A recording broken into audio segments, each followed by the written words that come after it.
নির্ধারিত সময়ের মধ্যে সম্পদ বিবরণী দাখিল না করায় বাংলাদেশ ব্যাংকের সাবেক ডেপুটি গভর্নর শীতাংশু কুমার সুর চৌধুরী সহ অবৈধ সম্পদ এবং দুর্নীতির অভিযোগে বিগত সরকারের কয়েকজন সাবেক মন্ত্রী এমপিদের বিরুদ্ধে মামলা করেছে দুদক।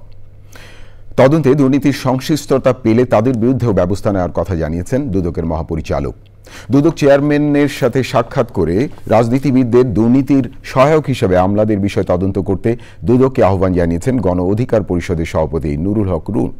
রিপোর্টে আরও জানাচ্ছেন রোকসানা আমিন। আলোচিত পিকে হালদারের আর্থিক কেলেঙ্কারিতে নাম আসায় 2022 সালে বাংলাদেশ ব্যাংকের সাবেক ডেপুটি গভর্নর এসকে সুর সহ সংশ্লিষ্টদের বিরুদ্ধে অনুসন্ধান শুরু করে দুদক। তার বিরুদ্ধে international leasing and financing services limited থেকে 2,500 কোটি টাকার বেশি অর্থ লোপাটে এসকে সুর সহ তার স্ত্রী সুপর্ণা সুর চৌধুরী ও কন্যা নন্দিতা সুর চৌধুরীর বিরুদ্ধে মামলা করেছে দুর্নীতি দমন কমিশন।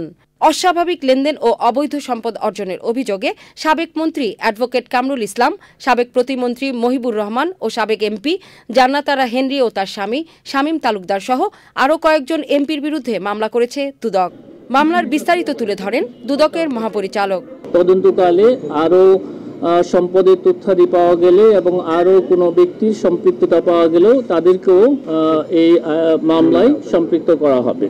নবনিযুক্ত চেয়ারম্যানের সাথে সাক্ষাৎ করতে বিকেলে দুদকের প্রধান কার্যালয়ে আসেন গণ অধিকার পরিষদের সভাপতি নুরুল হক নূর।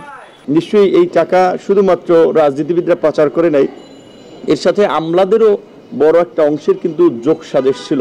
রাজনীতিবিদদের পাশাপাশি আমলাদের বিরুদ্ধেও কিন্তু ব্যবস্থা নিতে হবে।